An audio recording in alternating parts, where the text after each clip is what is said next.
যদি আমাদের কন্টেন্টগুলো আপনাদের ভালো লাগে তবে অবশ্যই লাইক করুন, শেয়ার করুন এবং চ্যানেলকে সাবস্ক্রাইব করুন। সাবস্ক্রাইব করার পরে বেল আইকনটি অবশ্যই দিয়ে রাখবেন যাতে আগামী সমস্ত ভিডিওর নোটিফিকেশন আপনাদের কাছে পৌঁছে যায়। অনুশীলন সমিতিতে গীতা চর্চা মাস্ট ছিল। এই অনুশীলন সমিতিরই বিপ্লবী কিশোর ক্ষুদিরাম যখন ফাঁসির মঞ্চে চাপতে যাচ্ছেন তখন তার হাতে রয়েছে গীতা।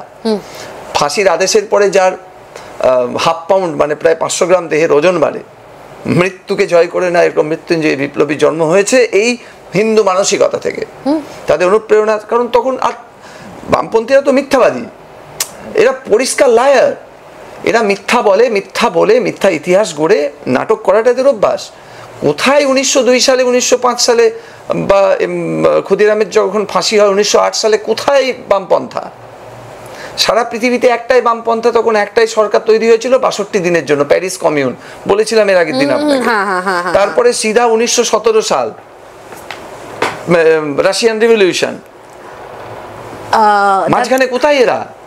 ব্যাপার হচ্ছে যে বামপন্থাটা কার্ল মার্কস আসলে কে? আমি যদি তার বংশ পরিচয়টা আজকে বলি যে এটা খুব চেনা পরিচিত একজন ব্যবসায়ী যারা কিনা আগে ছিল ব্যারন, আমস্টারডামের কোহেন, রথচাইল্ড রকফেলার। কার্ল মার্কসের সাথে এদের রক্তের সম্পর্ক রয়েছে। হ্যাঁ, আর কার্ল মার্কস তো ইহুদি ছিলেন, এ বিষয়ে তো কারোর কোনো সন্দেহ থাকারই কথা নয়। পরবর্তীকালে ওনার বাবা খ্রিস্টান হয়ে যান। এটাকে কনক্লুড করে নি তো এই যে ভাবটা যখন ইংরেজরা উপলব্ধি করতে পারলো তাদের আইবি, তখন এখানে বাংলাকে ভাঙতে হবে।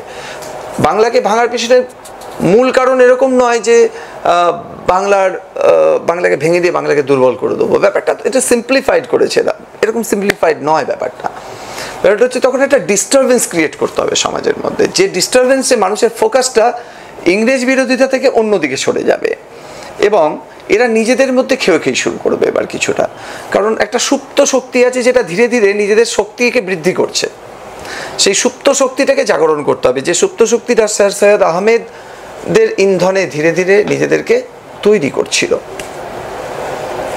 তো 1905 সালে লর্ড কার্জন প্রস্তাব করেন বাংলাকে ভাঙা হবে, মুসলিম অধ্যুষিত অংশ অর্থাৎ পূর্ববঙ্গ আর এদিকে পশ্চিমবঙ্গ করা হয় একদম। তো এবং এই ওয়েস্ট বেঙ্গল আর ইস্ট বেঙ্গল নামটা কিন্তু আমাদের দেয়া না, এটা ইংরেজদের সময়কালে ইংরেজরা দিয়েছিল, বঙ্গভঙ্গ করার প্রস্তাবে এটা ছিল। এবার বঙ্গভঙ্গ 1905 সালে যখন হয় তারপর থেকে তো দীর্ঘ একটা আন্দোলন চলে এবং বিশ্বকবি রবীন্দ্রনাথ ঠাকুর একদম অগ্রণী ভূমিকা নেন। শেষ পর্যন্ত 1911 সালে বঙ্গভঙ্গ রদ হয় ঠিকই, কিন্তু রাজধানী শিফট হয়ে যায় দিল্লিতে। কিন্তু এই সময় আরেকটি জিনিসকে ছোট লাইনে লিখে দিয়ে মূল জিনিসটাকে মানে ওই মূল ন্যারেটিভটাকে ডাইলিউট করে দেয় আমাদের ঐতিহাসিকরা। সেটা হচ্ছে, ভাবুন কি অদ্ভুত ব্যাপার, যখন বঙ্গভঙ্গ যাতে না হয় তার জন্য সাধারণ বাঙালিরা রাস্তায় নামছে যে বঙ্গভঙ্গ আমরা হতে দেব না, বাংলা এক, বেঙ্গলকে আমরা ভাঙতে দেব না। তখন বাংলা যাতে ভাঙে তার জন্যই ঢাকাতে তৈরি হয় মুসলিম লীগ, যার প্রেসিডেন্ট হন ঢাকার তৎকালীন নবাব। সালটা ছিল 1906, 30শে ডিসেম্বর আমি যদি ভুল না করি। মুসলিম লীগের প্রথম সভা ঢাকাতে হয়, মুসলিম লীগ গঠন হয়। মুসলিম লীগের প্রস্তাবই ছিল মুসলিম অধ্যুষিত পূর্ববঙ্গে আলাদা প্রভিন্স করতে হবে, আলাদা স্টেট করতে হবে। এবং তারা সরাসরি রাজপথে নেমে ইংরেজদের সমর্থন করেছে, বঙ্গভঙ্গের সমর্থন করেছে। শেষ পর্যন্ত বঙ্গভঙ্গ হয়নি ঠিকই, হতে পারেনি ঠিকই সামগ্রিক, তখন হতে পারেনি সাময়িক পরিপ্রেক্ষিতে, কিন্তু সেই যে বিষটাকে চেনার চেষ্টা করুন যে হিন্দুদের সঙ্গে আমরা থাকতে পারবো না, উই আর ডিফারেন্ট, আমরা আলাদা। এই যে দ্বিজাতি তত্ত্বের যে ভাবনাটা, যে বিষটা, এটা 1906 সাল, 1947 আসতে এখন অনেক দেরি। এবং 1906 সালও না, তার বীজটা পোতা হয়েছে 1876, 1876ও না, তার বীজ পোতা হয়েছে আরো আগে গিয়ে 638। এই জন্য এত লম্বা ক্রোনোলজিটা বললাম। ওরা এক নই, এই ভাবনাটা ওদের মধ্যে সব সময় ছিল। এইবার 1906 পর থেকে ভারতবর্ষের যে বিরাট ইতিহাস সেটা নিয়ে চর্চা করতে গেলে অনেক লম্বা হবে।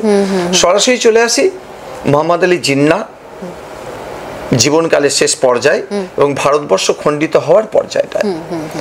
ভারতবর্ষ যে খণ্ডিত হতে পারে এটা দ্বিতীয় বিশ্বযুদ্ধ চলাকালীন সময়ে মোটামুটি ধারণা কিন্তু প্রথম দিকে কেউ করতে পারেনি। মুসলিম লীগ শক্তি বৃদ্ধি করছিল, সব ঠিক আছে, কিন্তু সেই সময় দেশের মধ্যে জাতীয়তাবাদের একটা প্রবল আলোড়ন ছিল। তার জন্য নিঃসন্দেহে নেতাজি সুভাষচন্দ্র বসু অগ্রগণ্য ভূমিকা পালন করেছিলেন। আজাদ হিন্দ ফৌজের যে বিভিন্ন কর্মকাণ্ড, টোকিও থেকে তার বেতার বার্তা মানুষকে সর্বদা উজ্জীবিত করত।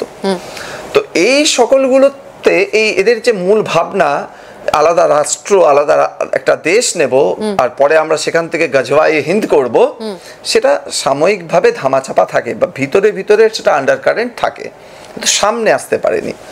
সামনে আসা কখন শুরু হলো? 1945 সাল, দ্বিতীয় বিশ্বযুদ্ধ শেষ।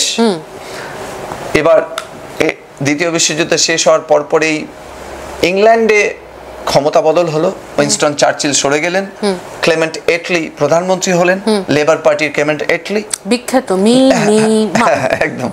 তো এই ক্লেমেন্ট এটলির লেবার পার্টি মানে বামপন্থী অর্থাৎ বামপন্থীরা, দেখুন কি মজাদার, এগুলো আমাদের পিন পয়েন্ট আমাদের ইতিহাসের বিচার বিশ্লেষণ করতে দেয় না আমাদের ঐতিহাসিকরা।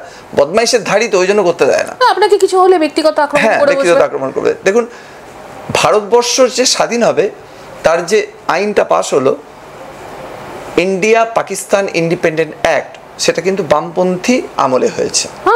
অর্থাৎ ভারতবর্ষকে দ্বিধাবিভক্ত করার জন্য শুধু ভারতবর্ষেই বামপন্থীরা কাজ করেনি, ভারতবর্ষের বাইরে ইংল্যান্ডেও বামপন্থীরাই কাজ করেছে। তো এবার বঙ্গভঙ্গতে বামপন্থীদের ভূমিকা না, ভারতবর্ষ ভঙ্গতে ডেফিনেটলি বিরাট বড় ভূমিকা ওদের। ওরা শুধু এখানে না, দেশে বিদেশে সর্বত্র করেছে। এইবার 1945 সালের পরবর্তীতে যখন এই লালকেল্লাতে যে আপনার ট্রায়াল, আইনের যে ট্রায়াল ফায়াল, এইসব পর্বগুলো পেরিয়ে যাবার পরে এটা পুরো জোর পেয়ে যায়, এবং জোরটা এমনভাবে পেয়ে যায় যে ভারতবর্ষের দিকে দিকে দাঙ্গা শুরু হয়ে যায়, যার মধ্যে একটি ভয়ঙ্কর দাঙ্গা, আসলে দাঙ্গা নয় গণহত্যা, কলকাতাতে হয় প্রথম দিকে। Ethnic cleansing, not riot. Exactly, ethnic cleansing প্রথম চেষ্টা করা হয় এবং প্রথম দিকে প্রচন্ড হারে হিন্দুদের মৃত্যু ঘটে, সেটা হলো কলকাতা ডাইরেক্ট অ্যাকশন ডে। এই যে ডাইরেক্ট অ্যাকশন ডেতে যে প্ল্যান, এদের যে প্ল্যান প্রোগ্রাম, এই শহীদ মিনার থেকেই হয়েছে সবকিছু। এই বঙ্গবন্ধু শেখ মুজিবুর রহমান তার সেই সময়কার যে কলম বলে যে পত্রিকা চলতো, মুসলিম লীগের মুখপত্র, সেখানে প্রতিবেদন লিখেছে, অজস্র প্রতিবেদন আছে, তার ডকুমেন্টারি আছে, যে চাইবে তাকে দিতে পারি। সেই ডকুমেন্টারিতে তিনি পুরো সেই সময়কার এটার বলছেন কিভাবে হলো সেদিনকার ঘটনাটা শহীদ মিনার থেকে। যাই হোক, অনেক লম্বা হয়ে যাবে চর্চাটা। এবং একটা স্লোগান বলি, স্লোগানটাকে কে দিয়েছিল এটা দয়া করে গিয়ে আপনারা ইন্টারনেটে জেনে নেবেন। মে বিড়ি মুহ মে পান লড়কে লেঙ্গে পাকিস্তান, একদম। এটা কে করেছিলেন সেটা কিন্তু ইন্টারনেটে অ্যাভেলেবল, দেখে নেবেন। ঠিক। তো এবার ডাইরেক্ট অ্যাকশন ডেটা মূলত টার্গেট কি ছিল? ভয়, ফিয়ার সাইকোসিস রেডি করা। এমন ফিয়ার সাইকোসিস রেডি করব, কারণ ওদের টার্গেট তো ছিল এই যে আজকে অবিভক্ত বঙ্গ সমেত পুরো পাকিস্তান, আসামেরও একটা পার্ট, ত্রিপুরার একটা বিরাট বড় পার্ট, রংপুর ডিভিশনের এদিক ঢুকে এই সমগ্র নিয়ে পাকিস্তান, এবং পুরো পাঞ্জাব, অবশ্যই পুরো পাঞ্জাব, পুরো বাংলা, মানে বিরাট বড় প্ল্যান এদের। আর বাংলার মধ্যে কলকাতা হবে সেই পাকিস্তানের রাজধানী। আজকে যে আমরা রাজধানী দেখছি ইসলামাবাদ, এসব, এটা পাকিস্তানের রাজধানী ছিল না, পাকিস্তান প্ল্যানের রাজধানী ছিল কলকাতা। তো সেই ফিয়ার সাইকোসিস রেডি করার জন্য ডাইরেক্ট অ্যাকশন ডে। এবার ডাইরেক্ট অ্যাকশন ডেতে এদের বুমেরাং হয়ে যায়।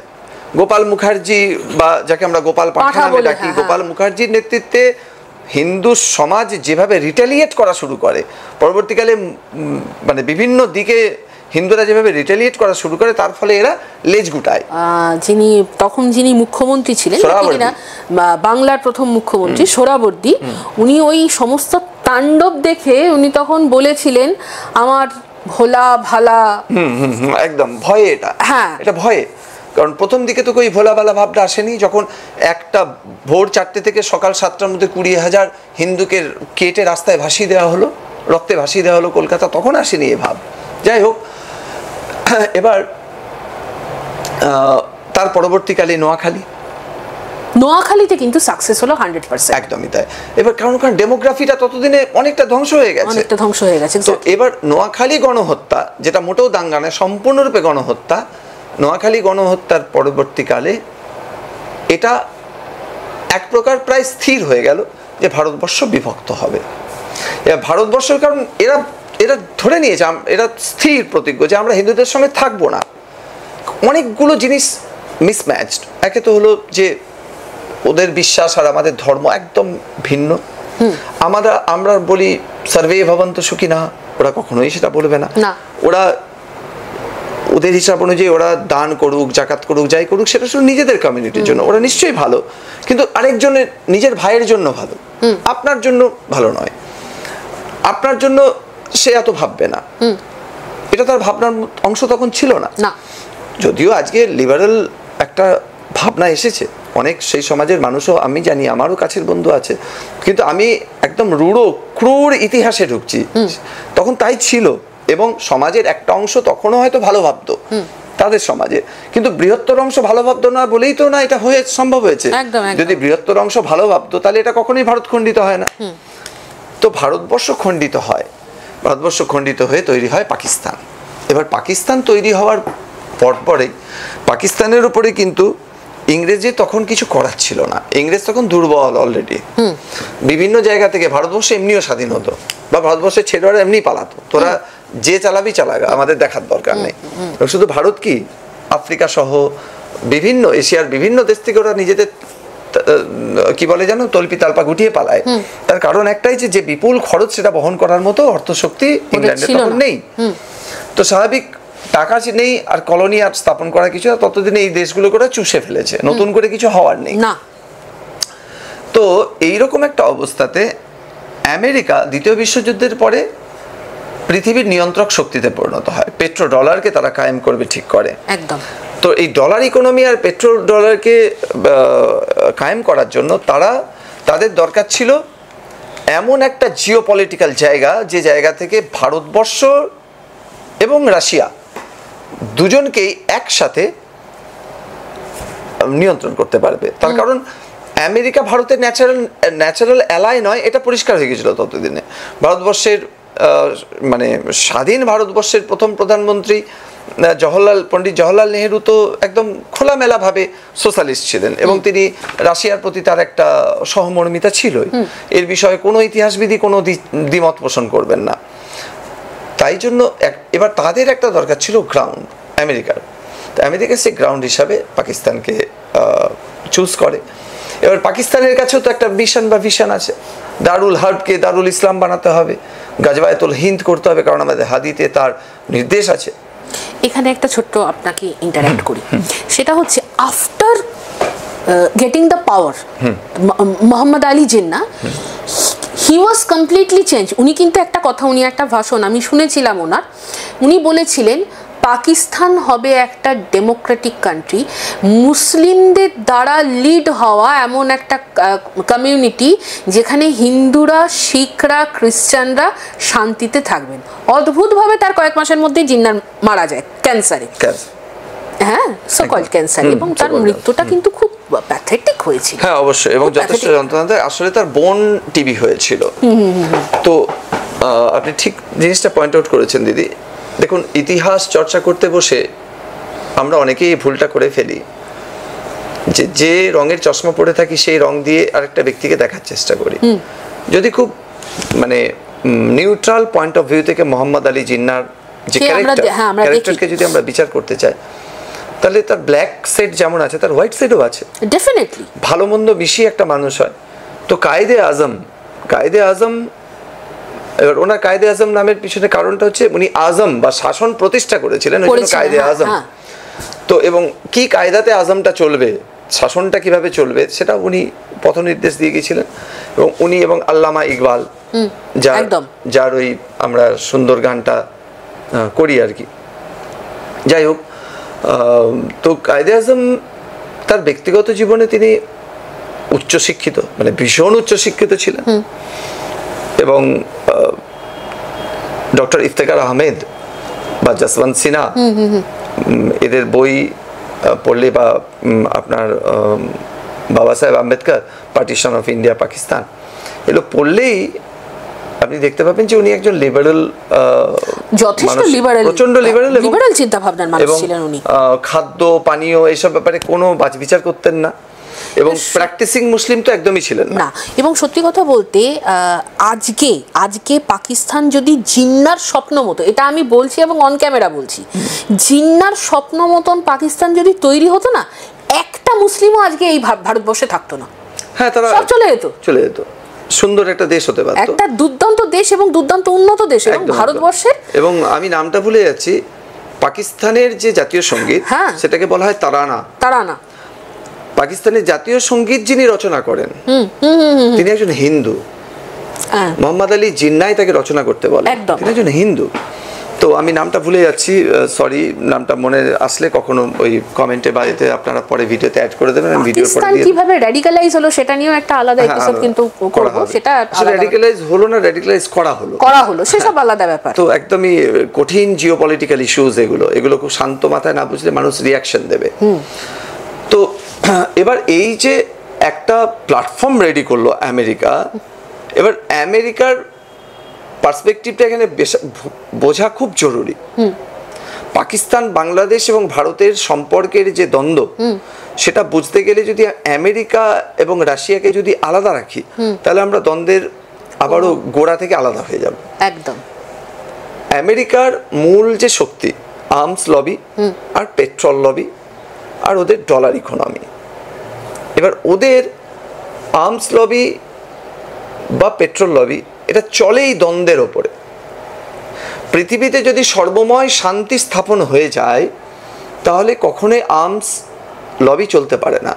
সর্বময় শান্তি স্থাপন হতে দেওয়া হবে না, এটাই আর্মস লবির প্রধান কাজ। এবং এদের একটা থিওরি আছে যেটাকে উইপন অ্যান্ড শিল্ড থিওরি বলে। অর্থাৎ আপনাকে অস্ত্র দেবে আর আমাকে তার রক্ষা কবচ দেবে। আপনি আমাকে অস্ত্র ছুড়বেন, আমি ওটা দিয়ে ছাতা দিয়ে আটকানোর মতো, বৃষ্টি আটকানোর মতো আটকাবো। আপনিও ওর কাস্টমার, আমিও ওর কাস্টমার। আলটিমেটলি দুজনকে ছুটতে হবে ওদের কাছে, এবং কোনো টেকনিক্যাল নো-হাউ আপনাকে জানাবে না।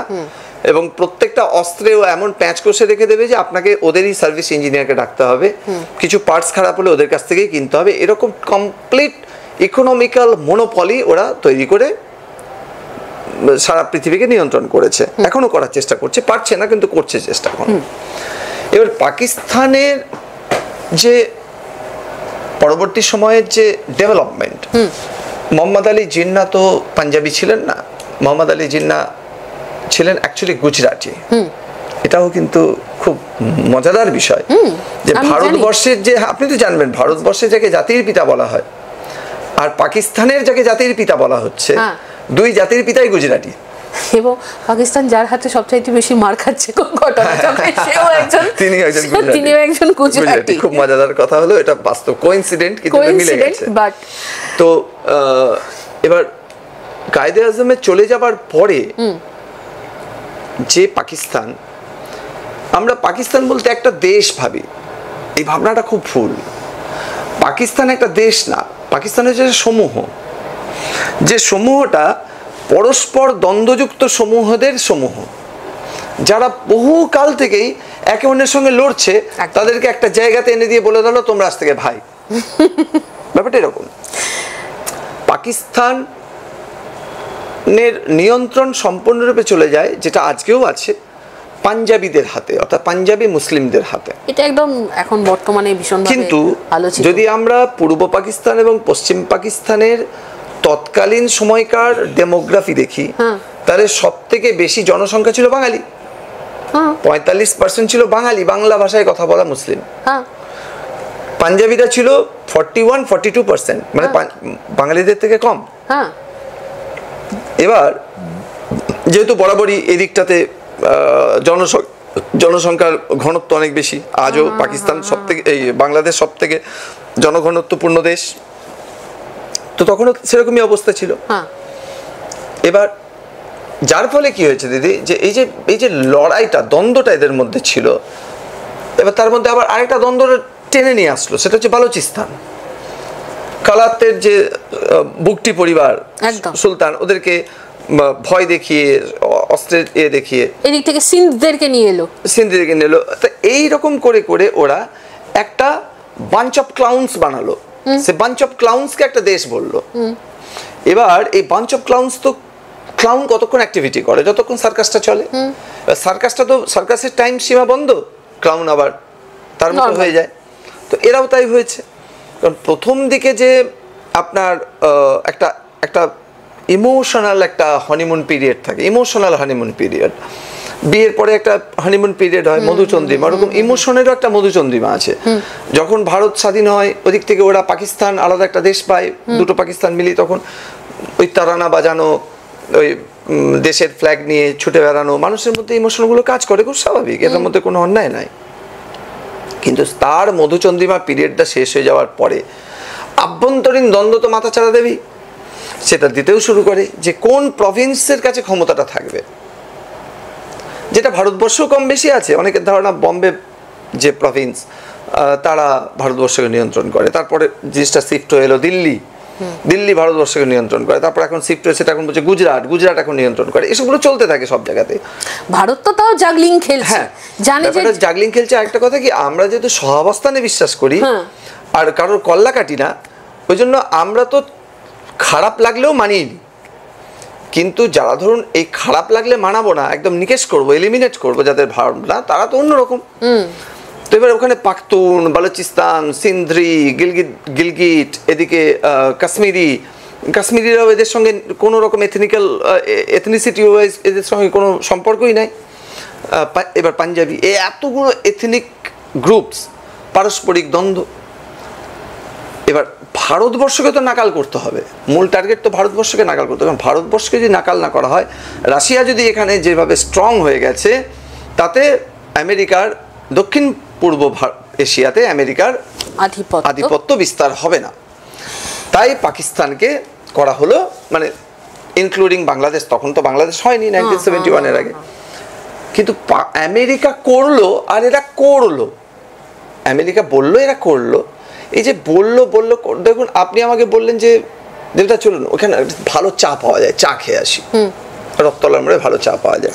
তো আমি কখন আমি চাটা খাবো দিদি? যখন আমার চা খাওয়ার ইচ্ছাটা জাগবে। আমার চা খাওয়ার ইচ্ছাই নেই, আপনি আমাকে চা খাওয়াতে পারবেন? যত ভালো চায়ের কথাই আপনি বলেন না। তো আমেরিকা যে এদেরকে দিল যে তোমরা এটা ভারতবর্ষকে ইনস্টেবিলাইজ করো, এটা ওরা খেলো, তার কারণ ওদের মনে অলরেডি ইনহেরিট করা ঘৃণা ভারতীয় হিন্দুদের প্রতি ছিল। কারণ ওরা জানে যে আমাদেরকে গজবাতুল হিন্দু হতে হবে। ওরা জানে যে আমাদের ধর্মীয় আদেশ আছে যে একদম ওপরওয়ালার আশীর্বাদ নিয়ে আগুনকে জয় করা দুটো শ্রেণী আসবে, দুটো দল বেরোবে, যারা ভারতবর্ষে এসে ভারতবর্ষ দখল করবে। এবং তারা যখন আসবে তখন তাদের নেতৃত্ব দেবে কে? মারিয়ামের ছেলে, অর্থাৎ ঈসা ইবনে মারিয়াম।